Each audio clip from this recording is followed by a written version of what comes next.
Welcome to the Quaintrelle Podcast.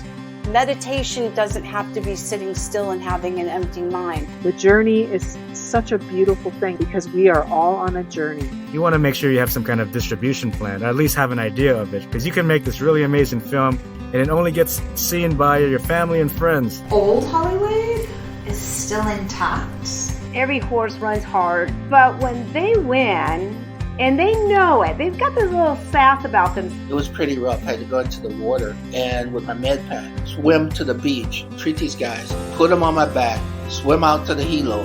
And I'm like, oh my God, I've never seen those before. And I said, what are those? And before I could even finish the sentence, she said, oh my God, you didn't touch them, did you? Even if monarchs go away and we never see one again, because there never will be monarchs again if they die out, it is just a little indicator of larger threats. My dad said, so what were you guys doing in the desert? I said, we were taking nude photos. Hey everybody, welcome back. I hope you had a great week since the last time that we got together. Let me give you a couple of updates regarding my keto diet. I've been coasting along. It's become a habit. I think they say it takes 21 days for something to become a habit. You just have to be consistent with it. And there's a different number for how long it takes to break a habit. And I think that's a little bit longer, like it might be a week longer or something like that. So just be patient with yourself if you are trying to keep up with your New Year's resolutions. What I have found that works really well for me, I do the intermittent fasting with the keto, which is what a lot of people do. And so I've got like a 7-hour window during which I can eat. And it is more than sufficient for me. Most of the fasting time is while I'm sleeping. And again, I am not recommending this for anybody. If you're going to intermittent fast or if you're going to go on a diet for that matter, make sure that you talk to your physician first. Don't just go by what I'm saying. Again, this is my experience that I'm just sharing with you. So I stop eating at about 8:30 at night, which is fine with me. I'm usually pretty satisfied and full at that time. And then I start eating again at 1:30 in the afternoon. And what I have been doing is I have a gigantic salad. It's just a huge amount of greens. I just get chopped salad greens in a bag, throw my protein on top. I love pepitas or sunflower seeds or nuts, so I throw something like that on top of there. And then my favorite dressing is blue cheese. And if there happens to be an avocado in the kitchen, I throw that in as well. And that's a lot of food. And then I do have a cup of coffee at that time with some cream in there. Yeah, I don't really need a sweetener. I just had gotten away from that quite a long time ago. I don't really like very sweet things anyway, although I do have a sweet tooth. So that's kind of funny. That salad is so substantial. And again, if you're happen to be doing keto, you need to have a lot of protein with your meals as well as the fat, which in this case is the nuts and the avocado and the blue cheese dressing. But you need to have that protein. You can't just have a salad with a bunch of dressing on top and call that keto. That's what's sustainable. You know, you actually need to have that. So like make it easy for yourself, and a bag of salad and, you know, preparing your whatever it is that you're going to have during the week, whether it's chicken or meat or tofu, just chop it up into the right size pieces and make sure that there's a substantial amount that's going to satisfy your hunger and satisfy your body's needs so that you can put that on top of your salad, and it just makes life really, really easy. So usually I'm pretty full still at 6:30 or 7, and I'm not ready for another big giant meal like that. And like I said, I have a sweet tooth, so I've been making all of the sweet stuff that I've talked about, and I just freeze it into serving size portions. And that's what I have for dinner a lot of times, is like I'm not all that hungry, but it's that being able to have that sweet food for dinner, and then I'm good to go until the next day. This week, I made keto horchata. I love horchata. That is one of the things that I grew up on. My grandma, everybody in the family who was Costa Rican would make horchata, which is a rice-based dish. And I just remember seeing them putting the rice in a bowl, covering it with water. Sometimes they would throw some peanuts in there. Oh, cinnamon sticks. They always put the cinnamon sticks in the water too. That was overnight. And then the next day the magic happened with the milk and the sugar, and it was so good. It was just really refreshing. And I think my favorite was when there was less milk and more of that rice water in the beverage. It was heaven to me. So I made some keto horchata, which isn't very much different than that. Similar flavors, lots of water in there, but it doesn't have the starch from the rice. So again, it's not one for one. It's similar, and it was delicious. And then the other thing that I made was keto almond joys. I don't watch very much TV anymore, but I did when I was younger, especially when I was a kid. And they would have those Almond Joy commercials on, right? And the Mounds ones, like sometimes you feel like a nut, sometimes you don't. It just captured my imagination for whatever reason. And I don't think we ever really had those in the house when I was younger, but I know when I got older, they kind of became my favorite chocolate, and then they've fallen out of favor with me for a lot of reasons. I have ethical issues with most of the big chocolate companies, so I don't tend to purchase chocolates, and I try not to eat them when they're around, although I do eat them every once in a while, especially Halloween. It's really hard to get away from them, but I do try not to, and I try to go more for ethical chocolates. So it's kind of cool to be able to make your own. And I happen to have stopped at a market that had little containers of pre-chopped up stuff. And one of them was fresh coconut. If you are a coconut fan, you know that there is nothing better than fresh coconut. And I was like, dude, I'm getting one of these. So it got lost in the fridge. It ended up probably under one of my jumbo bags of salad stuff. And I found it a few days later, and I thought, I really need to use this because it'll go bad quickly. So I made some Almond Joys, and they're so good. I can't even tell you. So what else? Echo was scratching like crazy, so I had the vet come to the house. The bill for that was insane. I'm just kind of like reconsidering my decision making there. But here's the thing. So if you have a cat, you know that a lot of cats do not travel well. So I hate to put Echo through this torture because I think Echo is actually claustrophobic. I just came to that conclusion. She cannot stand being in a box. And if you put her in a box and you put her sister in a box, her sister is just super calm. She doesn't like being in the box, but Echo turns into a little velociraptor. Like, she's tearing and biting and just going crazy trying to get out of her crate. And I worry that she's going to hurt herself. So I thought, I'm going to have the vet come out to the house. And I love our vet. But the premium per cat for a vet who is like 15 minutes away to make a house call versus taking the cats in to the office is hard to justify. You know, part of it is because we have to crate them anyway before the vet gets here. Oh my God, there was this one time. So we used to have a vet whose primary practice was making house calls. She had a hospital van and she was awesome. She came over all the time for years, so we really got used to that, and that's why I thought, well, let me try this time. But she came over this one time, and we didn't know that there was this gigantic hole behind the refrigerator. Apparently, at some point, there was some work done, and the workers just pushed the refrigerator up against the wall, and, you know, who looks behind their refrigerator? But it was a big hole, and Echo found it. This was the early days, and we thought it would be really easy to have this very calm visit, and it would just be super natural, like somebody just came to visit that's holding you, and then all is good, right? But no, cats, animals in general, are very smart. Like, they know somebody's coming to pick me up and poke and prod me, and I don't want anything to do with these people. So Echo found this frickin' hole, and Cameron was home at the time. This was before he went into the service. So I sent Cameron back there first, and he's like, I don't see anything back here. I don't know where the cat is.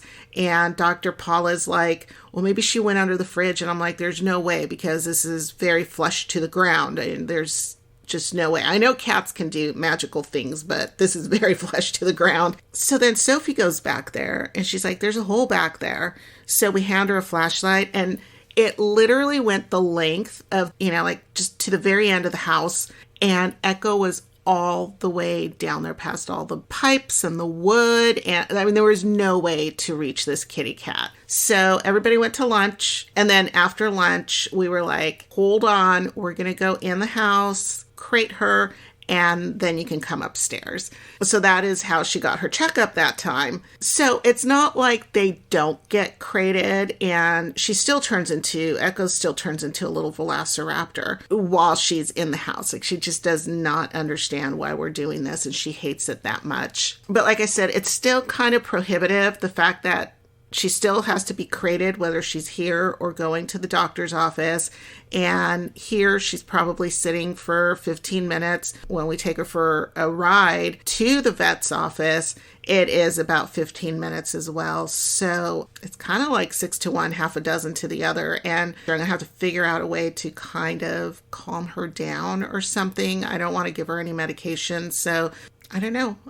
It doesn't happen frequently enough, and it doesn't seem to have long-term effects on her. And they're so calm once they get to the office. I just need to figure out a way to calm Echo while we're on the way over there. But I just kind of thought, oh, let's make it a little bit easier. And it was not easier, and it was really, really expensive. Anyway, Sithi's having some digestive issues. She's a really big cat. They both get the same exact food. Both live in the same exact house. They're just metabolically different little creatures. And it's really interesting to see how I've got this one enormous cat. I call her Angie, which is short for Black Angus, because she's a little cow. And Echo is just this little spazzo.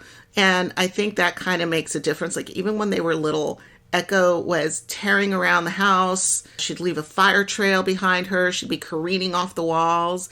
And Sithi would just sit down and watch Echo bounce off the walls. And so exercise makes a huge difference with animals too, as you know. But I think that the most interesting thing to me, especially because I was just talking about diet, that you've got these two cats who came from the same exact litter, and one of them is naturally predispositioned to be a bigger animal and hang on to her fat. In fact, cats have all of this extra skin and fur at their belly. And evolutionarily, it's like this natural protection that they've evolved with. And it's called a primordial pouch. But Sithi has so much primordial fat that the vets always ask me if she's had a litter. And they were spayed quite early on, so no, she's never had a litter, but she does have a lot around her middle. And to me, it's just evidence of how genetics and metabolism can be so different among siblings of the same family. And I think it's just much more pronounced in animals. I am not a scientist, so I don't know, maybe I'm just spouting a bunch of bullshit here. But when I look at my cats, they came from the same litter. I have one black cat and I have a silver tabby. When Cytherea, which is her full name, we just call her Sithi, was a baby, when we first got her, she was actually a black on black tabby. And now she's just this luxurious, solid black. But that's the connection to them being closer in coloring to one another and clearly from the same litter. But I think that looking at them, I can see where genetics just plays such a huge factor in the amount of fat that one cat is holding versus the other one. They're healthy, by the way, completely healthy. And then Vladimir, his garden is going nuts. It's so packed, what would normally be weeds. And so I keep breaking off the dandelion flowers as soon as they open up. He loves the flowers the best anyway, but I'm so worried that my entire yard is going to be a dandelion patch. And that's big dandelion. It's going to be a dandelion field out there. You have never seen plants growing so healthily and happily as this patch of weeds for the tortoise. So I need to go out there and start pulling some of them, even though I hate to do that because I want to make sure that they have a constant supply of food. So the other thing that I wanted to talk about, because this episode, this part 2 of my talk with Cindy McCann, my amazing friend who is an expert on autism and is now a life coach who is planning to work with parents of autistic children, design her entire practice around that. A lot of it is talking about kindness and surrounding yourself with good people and enhancing those relationships, just to spread more goodness out there into the world. So one of the things that happened this weekend is that I got together with a bunch of my girlfriends, and I just consider myself so lucky. I have several different groups of girlfriends that I connect with for different activities. And this group, I've known some of them since grade school, and we're still getting together and talking about our kids and talking about our travel and talking about work and plans and dumb stuff or our dreams. We still have lots of things that we want to accomplish. And in the process of that, we have so much fun. I don't know when's the last time that I laughed so much and just was enjoying everybody's conversation. I think there were about 12 of us that got together, and it was just great spreading that kindness, the smiles. Laughter is just so good for you. So it's just nice that is the connection to this episode. So without further ado, please join me in this week's In the Company of Friends talk with Cindy McCann. Enjoy. I'm glad you brought that up, because one of the things that I really think about is the impatience that we have, where it's like we want to be able to tell people something once and then it's done and we can move on, and that person just should totally know that forever. And then I start thinking about how everything is practice. And so you've got to repeat yourself often and frequently and not be annoyed about it. You might have to tell an adult the same thing several times before they get it, because their learning style is different. And I think somewhere along the line, we both spoke about expectations about different things that we were talking about and how the reality is different. And we've got to get away from our expectations and slide into what the reality is of every relationship in our lives, and the people, that their learning styles are not your learning style, and that repetition is just a part of life. So patience and, go with the flow. Yep. But as a preschool teacher, I learned that repetition is the way kids learn. That's why they can sing the same song every day for 400 days, or say the same poems, or, a lot of people are like, oh, that again. But kids aren't like that, they're like, we love that. Let's do this one. Or they just start singing it or playing with the same things, and I'm all behind repetition. The other way to get learning is through immersion. Some intensive event happens in your life, that gets into your conscious and subconscious pretty fast when something momentous happens in your life. Right. Like getting a gold award. Yeah. Yeah, definitely. Congratulations on that, by the way. Thank you so much. Yeah, I am just still on cloud nine about that. Yeah, that was really exciting. So I've got two more questions for you. One of them is, if you had one thing to share with the world, what would it be? I think it's got to be always be kind.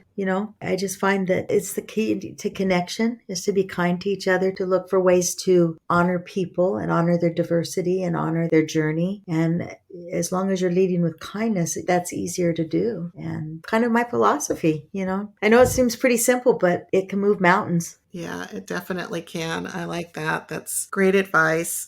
If people wanted to get a hold of you, how could they reach you? Or are you at that point yet? I'm not at that point yet. That's one of the things I'm going to do, Sylvia, is I'm going to start posting now and getting myself present again online so that people can see it. And you probably know a lot more about it than I do, but how do people get a hold of you? Through the Quaintrelle Podcast at gmail.com. You can create a Gmail really easily. So that would be one step. I did look to see if the name was being used anywhere else. And that took a lot because originally I wanted the name to have sunflower in it. Something like, the Sunflower Project. Is that what Quaintrelle means? I didn't know what that word meant. Quaintrelle is a woman who basically embraces life. Mm-hmm. And so it wasn't sunflowers, but because sunflowers are so popular, every permutation of a title with sunflower in it was already taken. So then I had to come up with another name that I really liked or a title that so that whole naming yourself could take forever if you're not going to use your name. If it's an eponymous title, then you can just say, Cindy McCann. You would just kind of have to play around with it. Mm-hmm. And then once you figure out what it is, then you can get the domain name. And then once you do that, then you can start a website. And, then you just go from there. And I also got a logo. I've got stickers. So, when I help you with getting yourself set up, we'll just go through all of that stuff. And, it might not get done all in one day, but I can show you everything that I did. You are so awesome. I love that.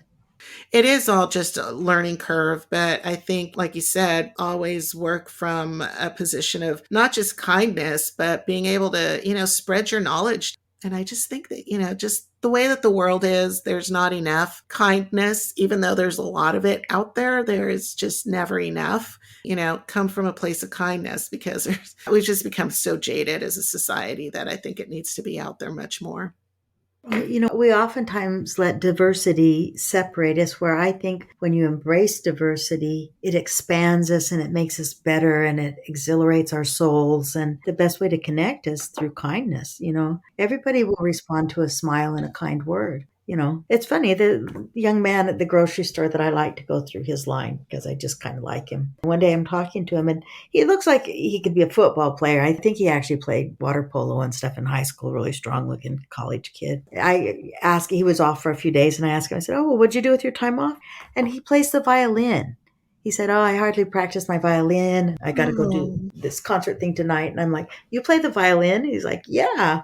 And I'm like, I love knowing that about you. It's just we're building this relationship from just these conversations when I come through his line, when I happen to be there when he's on his shift. But, it doesn't take a lot to make somebody's day if you just offer a little bit of gentleness, show a little bit of appreciation, pause in the moment and be present for them. It's really about being present too. Being present lets them know that they're valued. Mm-hmm.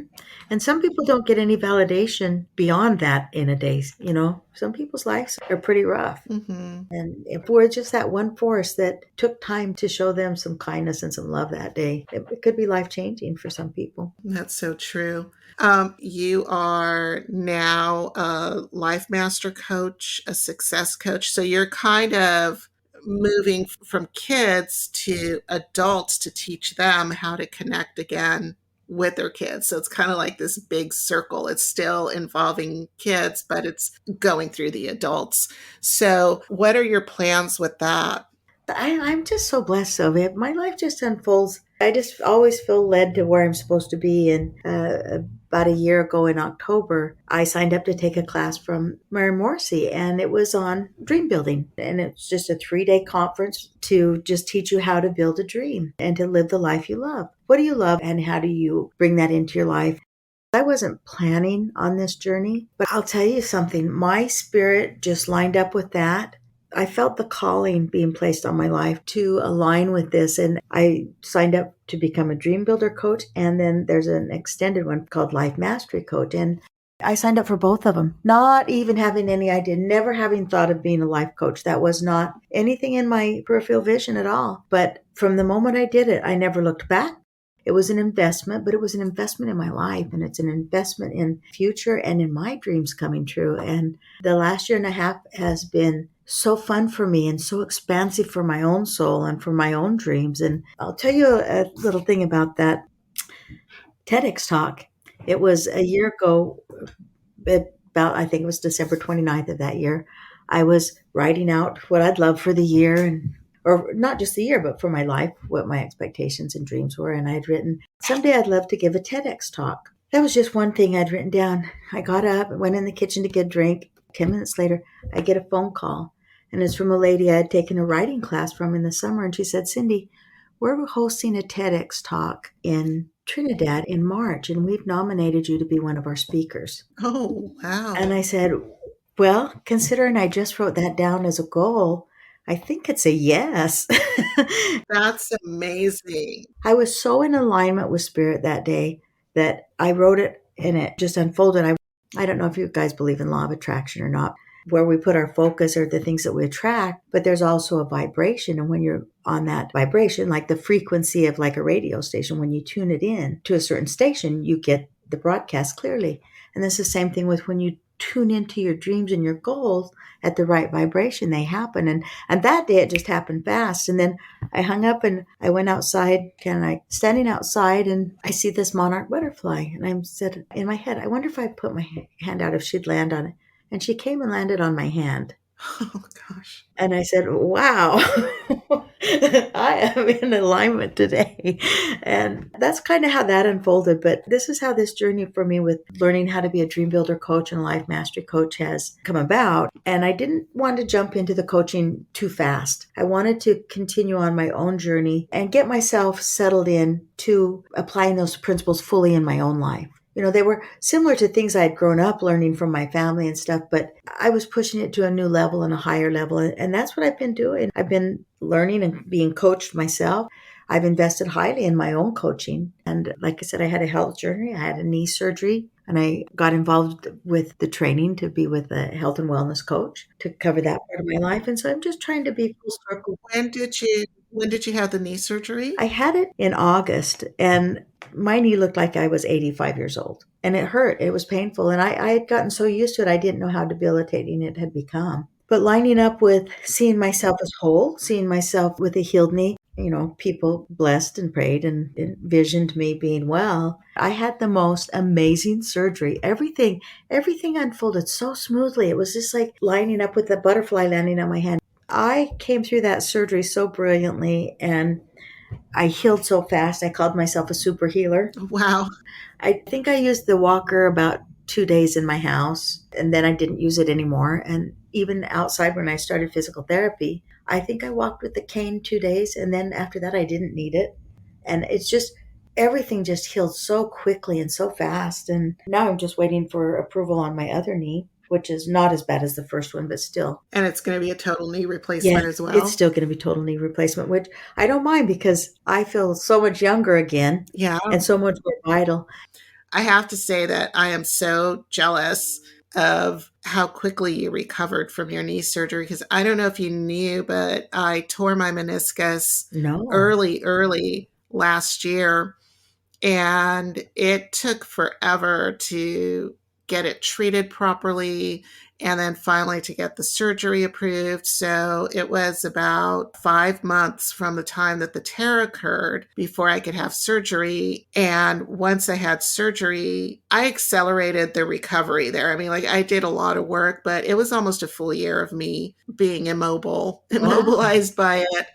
So I just went on a hike last week. I went on my first hike, and it's at a place where I can do just about everything.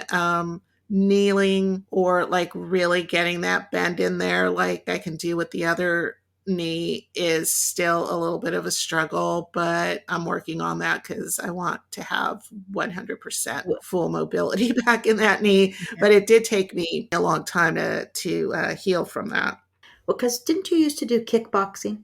I did. I did about 4 years of kickboxing and a lot of self-defense classes. And then I was a fitness nutrition coach for quite a while. And yeah, so I've always been active, so this knee. Very active. And that's a pretty cool journey that you did too. Yeah, that was a lot of fun doing all of that. But even though it was a setback, it also kind of forced me to slow down and really, again, prioritize and really appreciate the health of my knee, appreciate the little things that I was still able to do, because you don't think about any individual component of your body usually until you injure it. At least that's the way that it is with me. And then it becomes so monumental, like, I really need that knee to do so many things. And it just led me to really appreciate the health of my knee. And I've always been aware of how important health is from working in healthcare in the past and just seeing how easily things can go downhill if you're not taking care of yourself, if you're not honoring the body that you live in. We get so caught up in wanting to be 30 pounds lighter that we forget how amazing our bodies are. We are actually perfect and amazing the way that we already are. And that message doesn't get out there enough. And anyway, that was a tangent, but an important one. Yeah. I like the gratitude you feel for your body. I think gratitude goes a long ways in healing. As we express the gratitude for any cell in our body, you're right about them being amazing machines. I have so often taken my body for granted. And one of the things as I'm aging, I've decided I want to age well. I want to be vibrant and healthy and dynamic for as long and as much as I can. Me too. That's a great goal to have.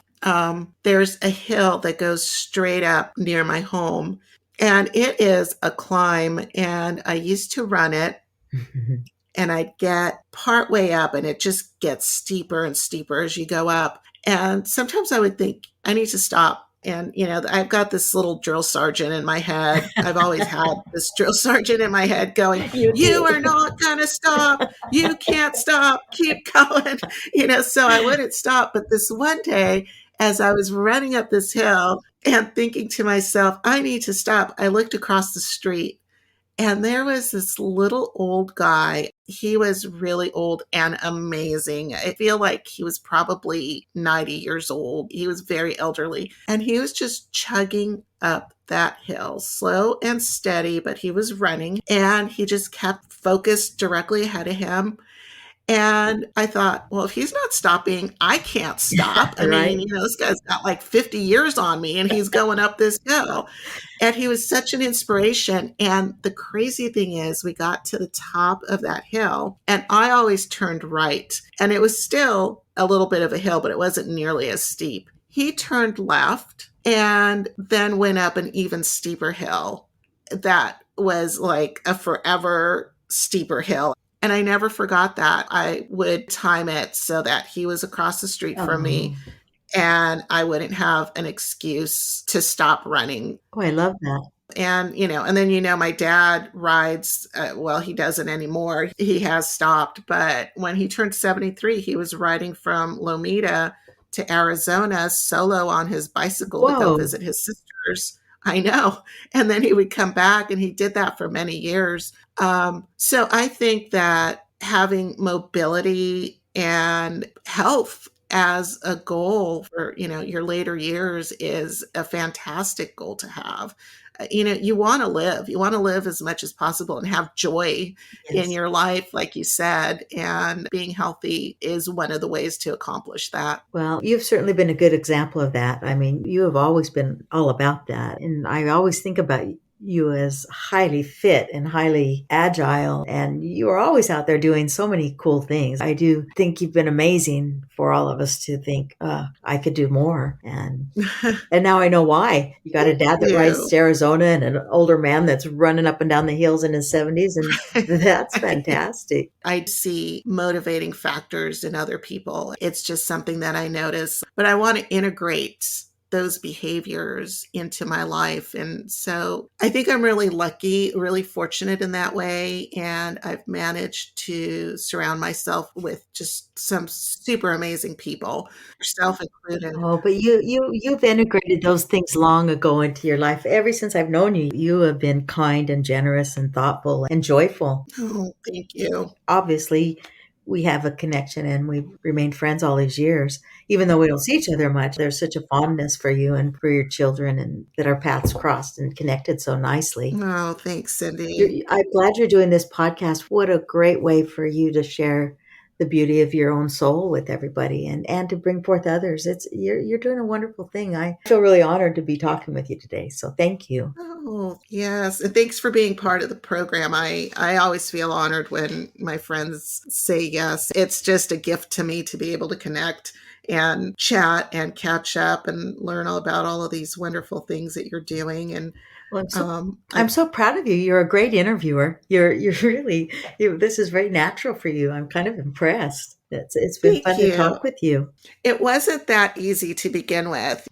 I mean, I had an idea of what I wanted the podcast to be, but everything looks so easy on paper. And then in reality, you start running into all of these situations that you would have never known about unless you tried it. So it took a little bit to get into my element, to find my pace, and it's been a lot of fun. And one of the cool things that I absolutely was not expecting in my first year of podcasting is that I won a Gold Davy Award. What is that? The Davy is based on Davy and Goliath.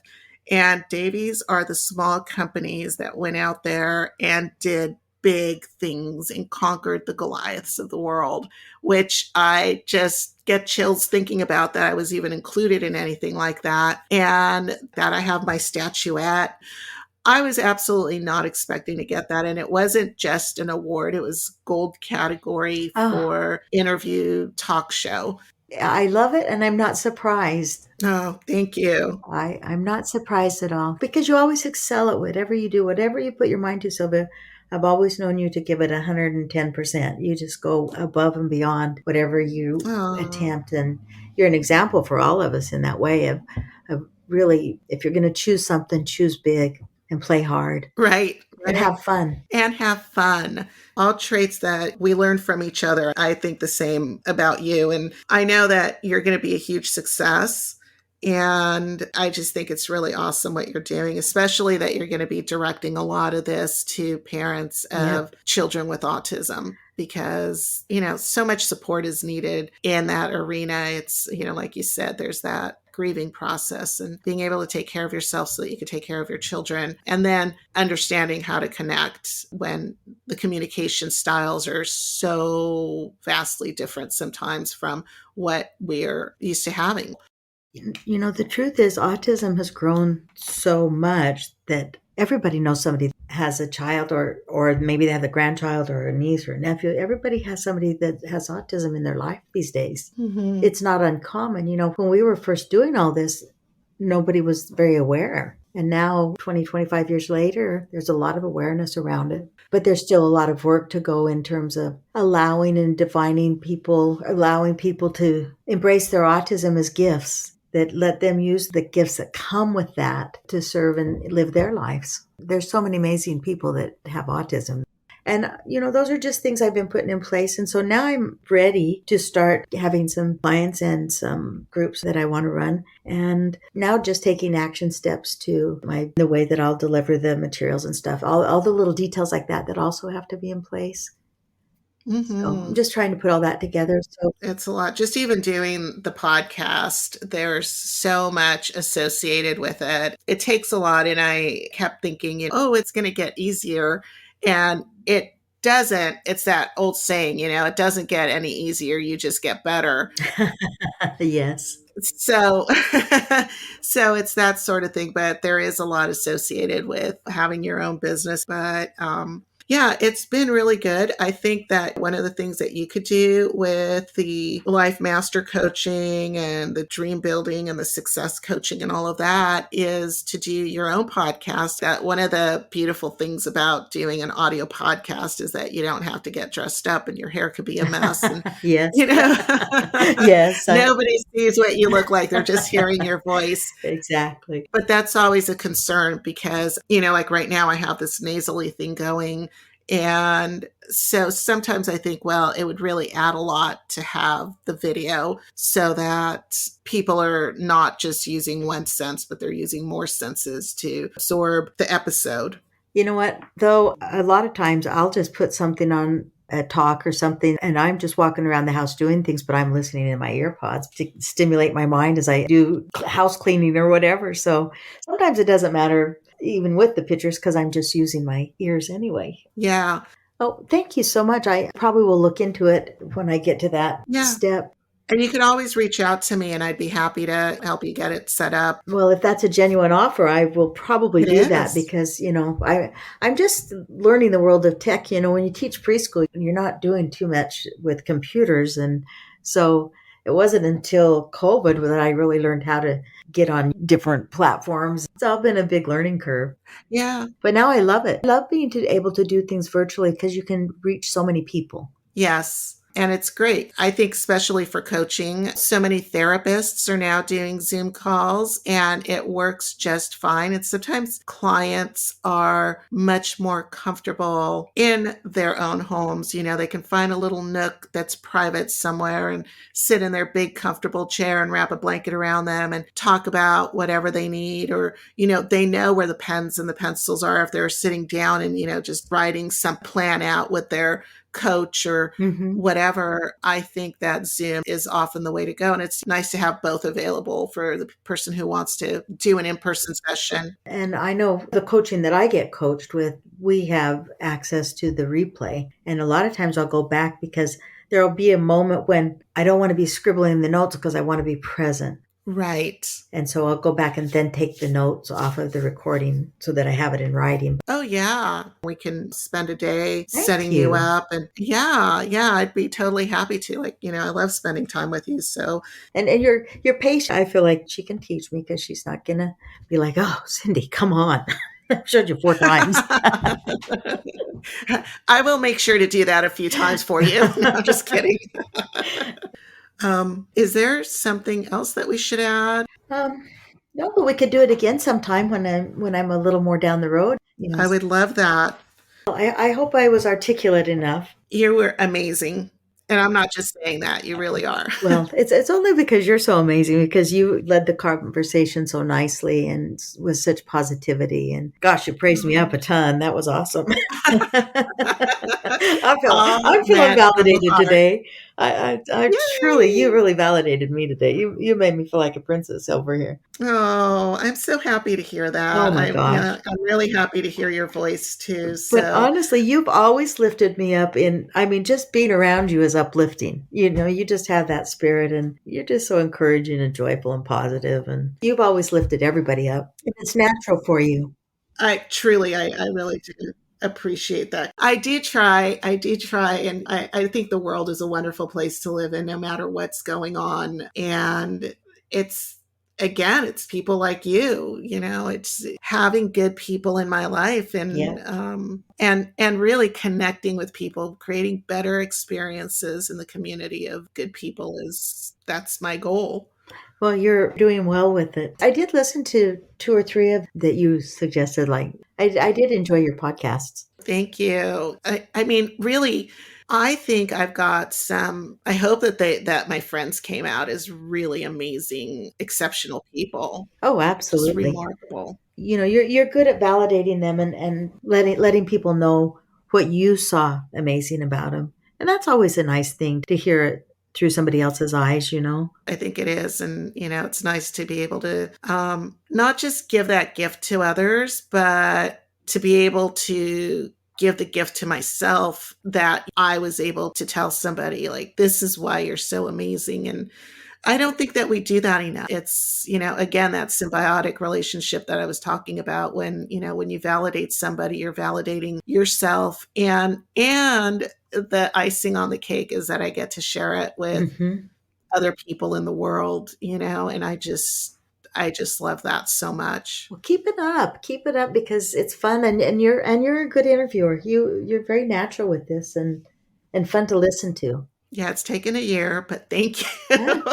Maybe you just it's a lot of work, It's like you were saying with your TEDx talk where, you're really awkward and you're thinking too much about all of the different things that you can't focus on what you're saying. I think it's like that at the beginning of anything. And definitely, like, I've taken down most of the early episodes because I just sounded so stilted and contrived. It was kind of like I was just coming up with things to say. My first episode was only 7 minutes long and it was terrible, but I had to put it out there. I knew that it was terrible. I knew that at some point I was going to be removing it, but you've got to put yourself out there, and imperfect action is better than no action.